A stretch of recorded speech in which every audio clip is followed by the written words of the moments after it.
Hello, everybody. Thanks for joining me. I was thinking this week of a picture that I saw back right after 9/11 happened. It was a picture of Manhattan, and there were people running from the World Trade Center after the buildings had fallen, and there was dust and all this stuff. You've seen the pictures. There's people running from the World Trade Center, and they're running away like in panic. But at the same time as they were running away, you could see the backs of firefighters and the backs of policemen because they were running toward the chaos. People were running away from it, but the firefighters and the policemen were headed toward the chaos. And it stuck with me then, and it sticks with me today. Because we're in the midst of chaos.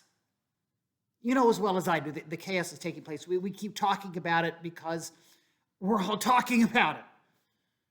With the chaos, with the COVID, with quarantine, and what's going to happen. I had a long conversation with people this morning. What's going to happen next? And are we going to have to go back to no in-person worship? Is it going to keep, the things going to keep escalating? What's the count going to do? How serious? All those questions we've all been struggling with. And on top of it, we're dealing with hatred in our country. Hatred by a lot of people.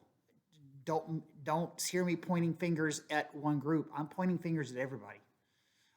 There's a lot of hatred going around. There's enough hatred in this country going around for everybody. What there is in this country is our deep divisions.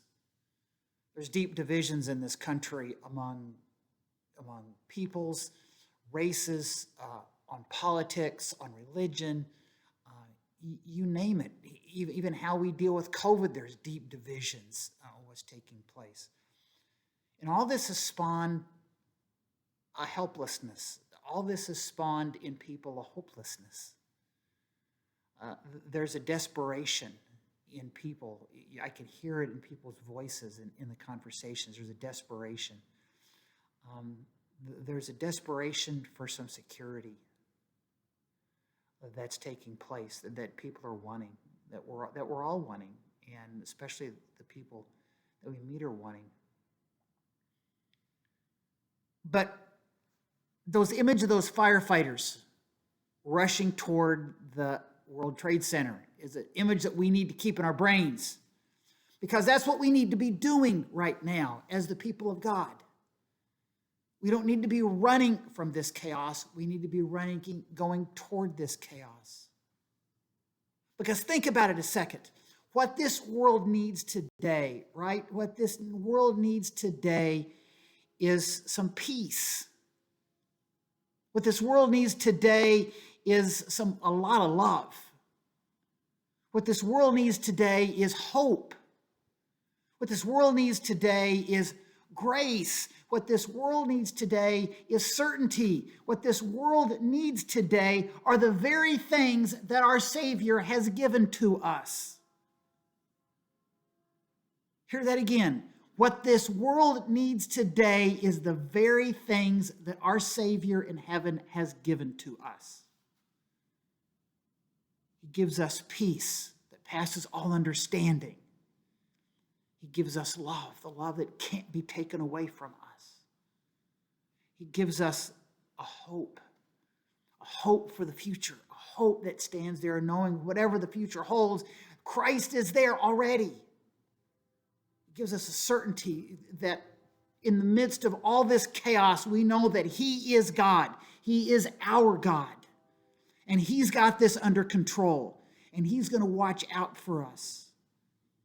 In the midst of all this, He gives us grace.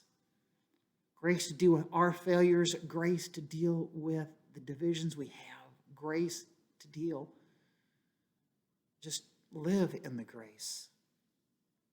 The challenge for us today is not to run away. Plain and simple. The challenge that we have for us today is to not run away. Don't run away and hide. But there's people that you know, there's people that I know, there's people in our community that needs these things. The world needs us who have these things to step up and to live them. To step up and live them, to step up and share them, to step up and be this hope, to be this love, to be this certainty, to live it each day in our world so this world that is in chaos, this world that desperately needs to know God, we can be those people that can live these things out. Thank you. Thanks for listening. I'll talk to you later.